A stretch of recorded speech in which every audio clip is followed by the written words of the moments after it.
Arzon Agro kanalimiz obunachilari, mana bugun 173 talik, ya'ni salarkali 7 ta ot kuchli motoblogimiz kelgan. Yangi partiya, hozir ochib obzor qilib ko'rsatib beraman.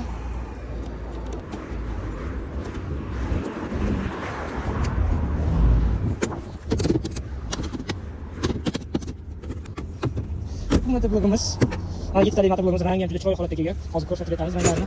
Neobычный ranglar.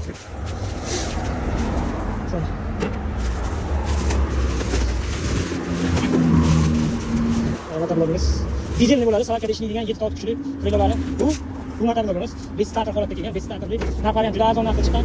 E'tibor berasiz, sifatlari vahshiy zo'rlar. 7 ta ot kuchli, ranglari ham sifati ham. Hozir yig'ib bitta video qilib beramiz yana. Havo filtrlari bu. Shunday havo filtrlari. Balonlari ham katta balondan qo'yilgan, mayda balon emas. Balonlarni ochib ko'rsat. Mana balonlar katta balondan 400 ga 10 balondan kelgan. Kuch qo'yilgan. Treylerlar. Treylerlar. Raketchani sifatiga jabelsiz emas. Bemalol o'shalar salarkali eng kuchlisi bo'ladi, salarkali bilganlar biladi.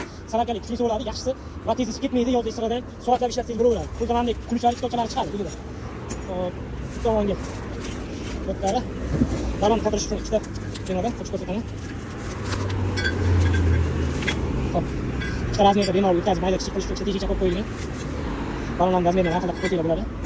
Hozir yig'dan ko'rsatib beraman buni. Gulli baloni. İkinci balonu. Hop, koyduk. Bunları.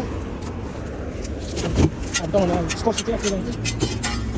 Ağır ulan. Mana Birka klasik motor firmasından 173 tali 7 ta ot kuchli. 95 kilolik motoblok. Og'irligi. Qalin qilib ishlangan. Bunlar ham chotki.